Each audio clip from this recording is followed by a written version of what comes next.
Welcome to the March to a Million podcast with Greg DuPont, founder of the Wealth Solutions Network. In this podcast, Greg shares his journey to positively impact 1 million lives by creating an army of financially minded attorneys who embrace an expanded role in their clients' lives. Greg and his guests challenge the status quo in the legal profession and the financial services industry, and show attorneys how they can improve their lives, provide greater value to their clients, and experience greater professional satisfaction. Join us in this movement and strengthen your business by learning how to solve your clients' most pressing financial problems. Hello and welcome to another March to a Million podcast with your host, Greg DuPont. Today, we are going to be talking about private insurance. Now, Craig Clemons, unbelievable background, which by the way, Greg's going to kind of cue this up, but I just want to give you a little bit of a preview. Worked for a Fortune 500 company, was the vice president for a $4 billion company. So when this guy is talking about business, he really knows what he's talking about. The company is called Reinsurance Specialists, which is actually on his shirt. But we're going to be talking about private insurance today. So Greg, take it away. Thank you, Matt. Craig, thank you so much for agreeing to join us today and to talk about this opportunity that I've had the good fortune of sharing with you or from you and your team just recently. As soon as I heard it, I thought, hey, I really need to send this message out to the members of the Wealth Solutions Network, as well as just the business world at large. So if you could just we'll just take a second and say, who is Craig Clemons? And let's take it from there. Thank you, Greg. Great to be here today. I went right from college in the 80s, right into Fortune 500, did that for 15 years, and then went into telecom before, Enron ruined that adventure. And then basically found my way into staffing eventually, which was a $4 billion company right here out of Oklahoma City. It's in, Canada, the US, Africa, now Australia, Finland. So really cut our teeth on the franchising model. But this opportunity raised itself, private insurance. It's been around since the 1600s, Greg. Literally, the first reinsurance company was Lloyd's Coffee House back in the 1600s. You might know it today as Lloyd's of London. So it's been around a long time. But the non-auto business person doesn't know about it.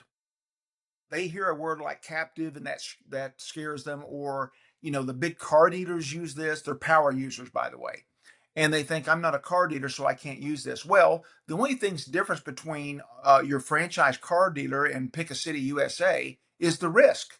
That's really the only thing's different, is the risk profile of the operating company. So we educate people in everything from transportation and trucking to orthopedic doctors, to home builders, to commercial construction, to fireworks companies. It really doesn't matter what industry you're in. You have risk. You already have those risks operationally on top of your property and casualty policy. And we help you identify those and then self-insure those risks. That's our mission.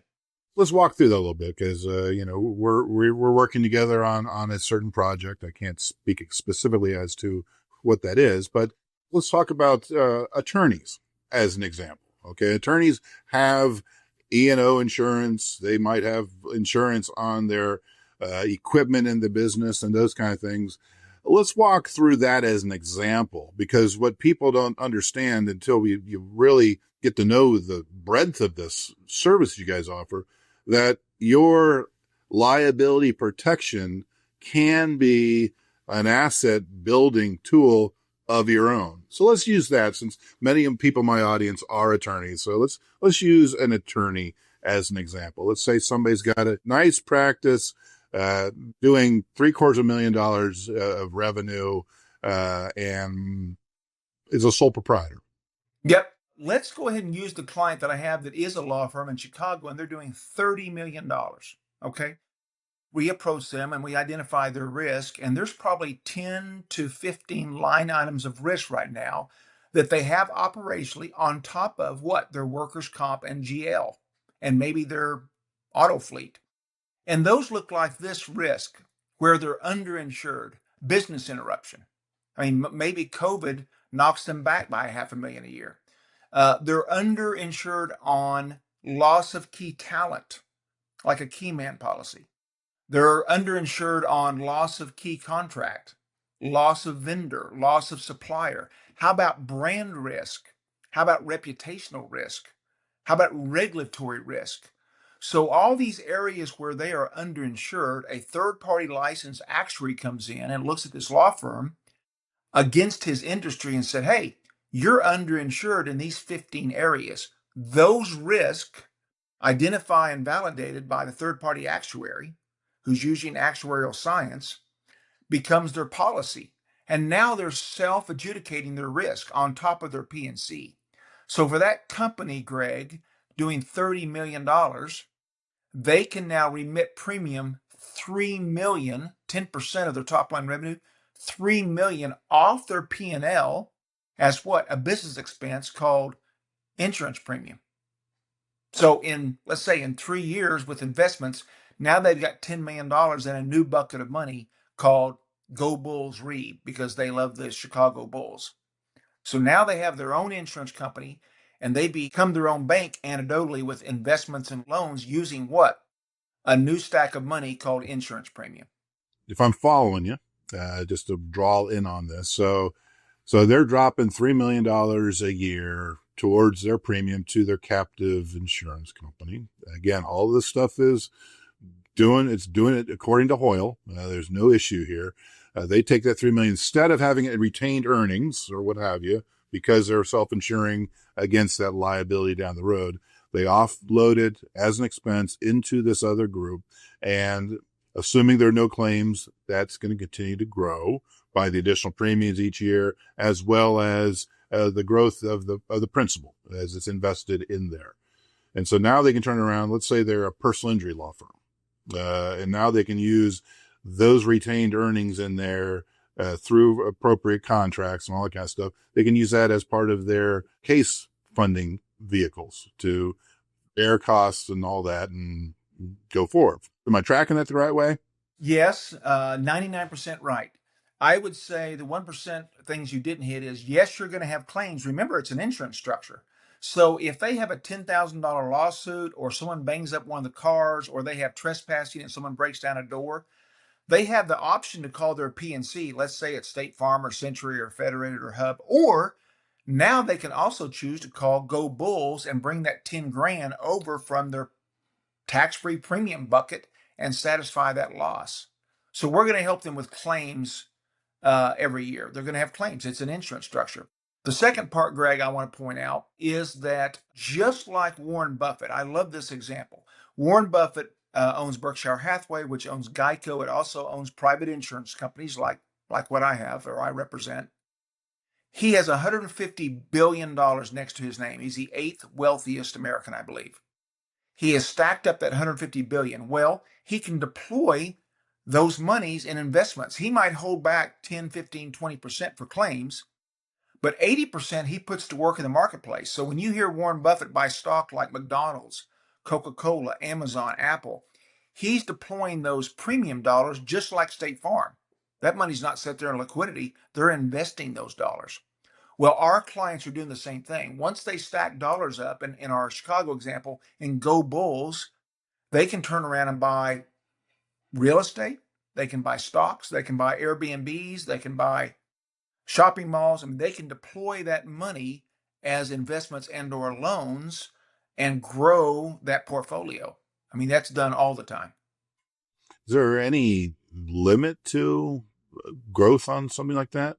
Well, the limit of what you can remit is back to that actuarial science. Let's call it 10 to 20% of your top line revenue.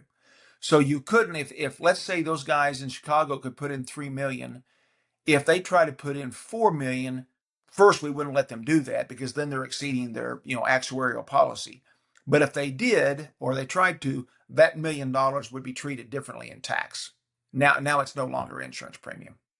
So that's a large scale example.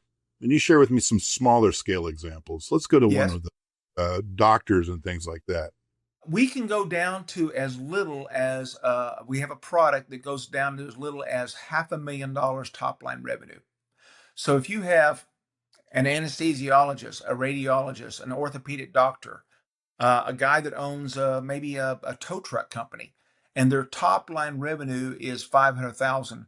We actually have an instrument for that as well, and it's the same instrument. It's just a smaller scale. Greg, our average customer is $15 million. So if you think of a commercial construction company in any town, USA, I would say they're anywhere between 10 million and 100 million in top line revenue, but probably 20 to 50 is pretty common for someone building churches, schools, clinics, etc.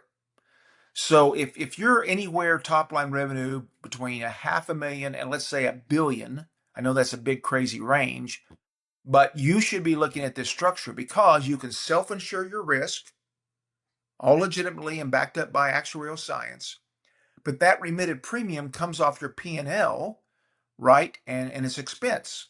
So you pay taxes on what? Gross less expense. So it's a new expense on your line item, but that money is over here in your own company that you own. It's an insurance company. It's a C corp. All insurance companies are C corps. Now you can deploy those premiums and you can file claims against those monies. It's very popular. And with the underlying risk management on this, so it's a co-insurance with a major insurance company, right? Well, it sits on top. It's a completely different policy. Let me put it this way. We would never ever duplicate coverages. So if let's say you have State Farm and with your State Farm you have, 19 line items of coverage and you're paying X, our actuary comes along and says, okay, your risk on top of those policy from State Farm look like this. And I mentioned those earlier. Like State Farm's probably not going to cover your reputational risk, your brand risk, your regulatory risk, COVID business interruption. Think about a dentist that couldn't work on people's teeth for a year and a half in 2020. They could dip into their private insurance and bring that money back over to their P&L to live on because they can't get any business done during a COVID pandemic. So it's there as a safety net covering your risk exposures.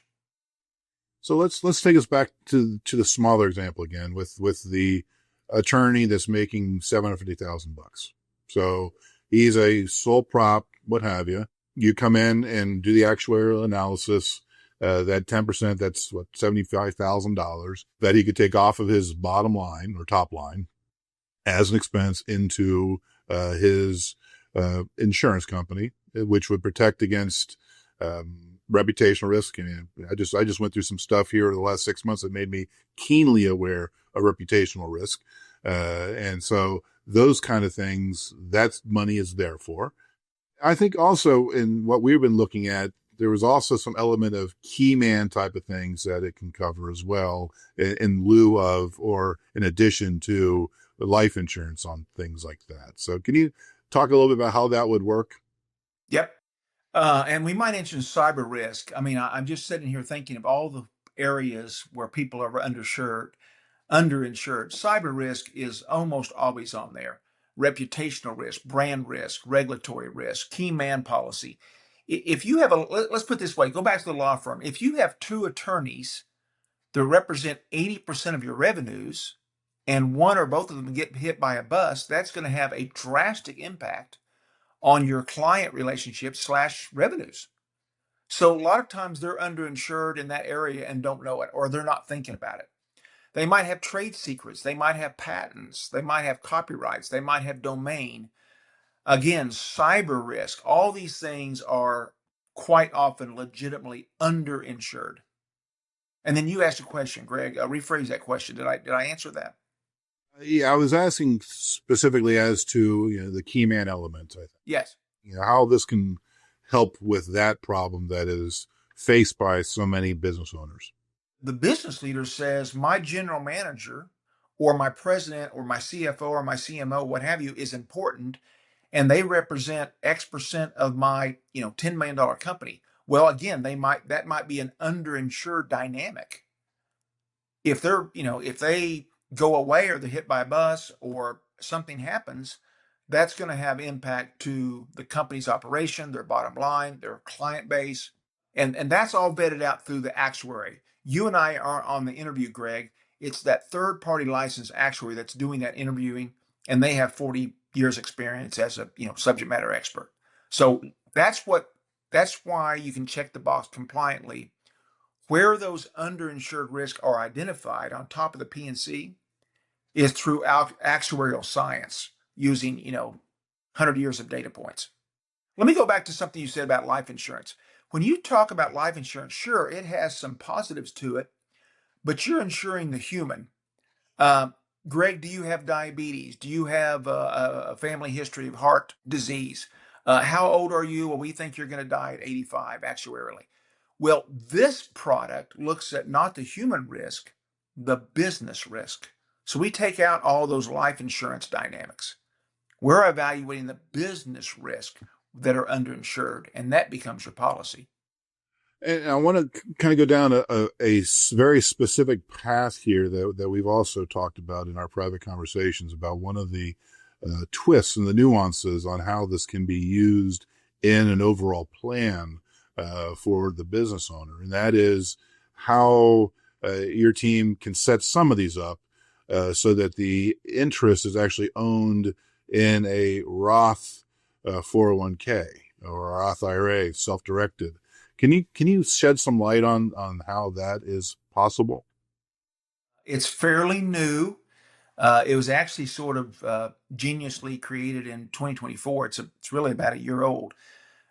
Basically, if you're not a candidate to stand up, I'm in Oklahoma, so Boomer Sooner Re or Pistol Pete Re, if you're not a candidate to stand up your own insurance company, and if you're doing 10, 20, $50 million, that's a very good option. You should be looking at that strategy. And I want to get into estate planning and all that in a minute, Greg. But if you're not big enough, and let's say you're doing, to your point earlier, an attorney doing 750,000 of top line revenue, we have an instrument where they can enter into as a preferred shareholder in a private insurance company and just become a private shareholder. That remitted premium goes into a self-directed Roth and grows within that bubble. You can buy stocks, you can buy mutual bonds, etc. The beauty of that model in the self-directed Roth is we know by tax code at 59 and a half, you take that money out tax-free. So in that 1 + 1 = 5 model, if you allow me to be cute, you're pushing money in as tax-deferred money called insurance premium. But when it grows inside the self-directed Roth, it absolutely comes out tax-free at 59 and a half. That's your age. So that, some people call that a tax unicorn. Some people really love that option. You're participating in someone else's private insurance as a preferred stockholder. But the money's growing inside that self-directed Roth. And you have custodial privileges just like TD or Schwab. So you can just basically do what you want to inside of that self-directed Roth with a custodial services. Yeah, it's a hugely powerful option. Going back to that $750,000 attorney that could take 10% out, that's $75,000 a year that they could essentially put into a Roth. I would even say 20. When you're doing services, like we talked about medical services or law services or CPA services, they tend to creep up toward the 20%. So now your guy making 750,000 could dump in potentially $150,000, 20%. What happens if that's a good year and the next year they don't have that extra cash flow? They're not obligated to max out that premium. They're not really, we're not talking about State Farm here. If they have a terrible year, like let's say the 2008 tax craziness when Obama did cash for clunkers and the whole automobile thing went crazy in 2008. Well, the automobile people didn't put any premium in. They were strapped for cash. So it's really up to you how much cash you put in, but your only barrier, your only restriction is your premium amount. Let's go back to, Go Bulls Re or Go Boomer Sooner Re. If I'm doing 25 million and my premium amount is 10% or 2.5, I just can't put in more than that. But I don't have to put in anything. I can put up to 2.5 million. And if you had a claim in a year that you couldn't put the 2.5, you still have the reserves there to pay off claim. Yes, sir. You mentioned you want to talk a little bit about using it as an estate planning vehicle, and most of the attorneys that are in this group are estate planners that probably have not even thought of something like this. So let's share the Oh wealth. my goodness gracious. The tax planners, CPAs, wealth advisors, CFPs, individuals that are trained to help business leaders look far plan, strategy, strategic planning. And I'm talking about succession planning, estate planning, M&As. Maybe it's a father that's built a huge business, let's call it $50 million, and he wants to give that to his two sons or his son and daughter. It's a closely held company. My goodness, you should absolutely look at this structure because for generational wealth transfer, think about this. You're stacking up dollars with insurance premium in a C Corp. And when you sell your companies, you can become what? A venture capitalist with this stack of found dollars. Slash, you can leave that to your heirs at your demise. Slash, you can put it in your trust. So the trust can own your private insurance structure. I want to underscore that because when you said sell your other companies, so again, law firm. I've got a good law firm, making 1.5 a year. I'm putting in, $300,000 a year into this. And I'm down the end of the road on my law firm. I don't want to practice law anymore. I can sell out my practice and I've got whatever's in my C Corp now that I don't need to sell out. It's me. It's in my trust. It's feeding me for retirement, et cetera, et cetera, et cetera.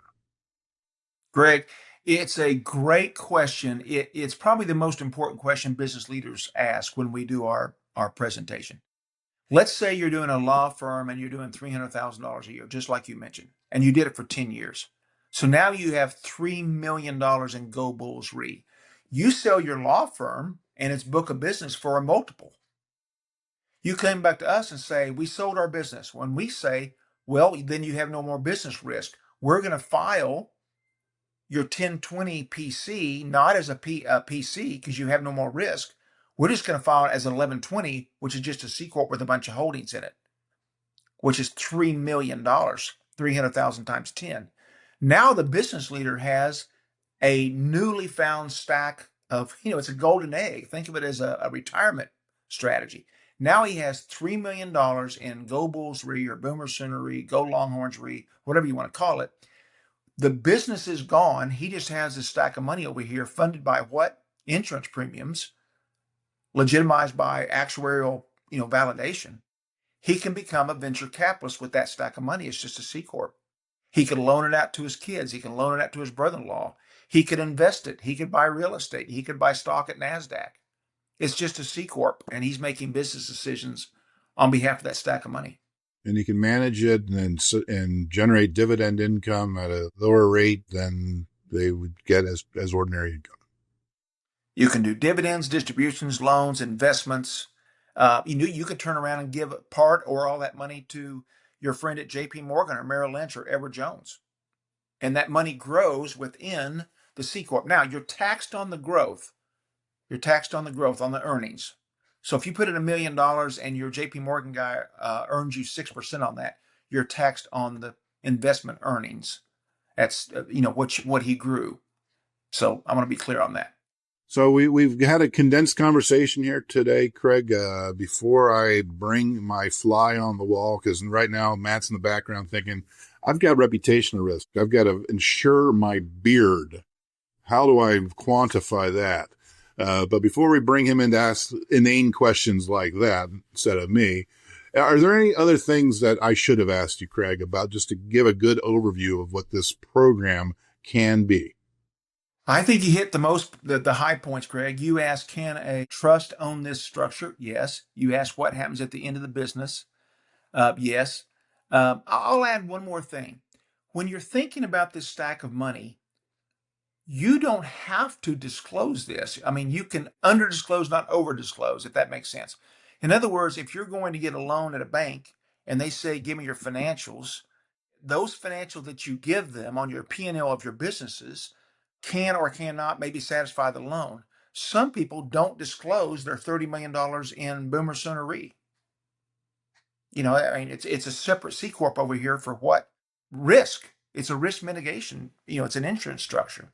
if you're in construction, you might want to use this stack of money to do bonding and sureties. You can disclose this and satisfy your bonding requirements when you're doing RFPs and RFQs. So it's just so stinking flexible. When you stack these monies up in an insurance structure, you own it. You own the C Corp, or maybe it's you and your sons, or you and your wife, or you and your partners. You own it, and you can deploy it for business strategies. It's really a fantastic play. Absolutely. Matt, let's see that $1 million beard and ask him some questions.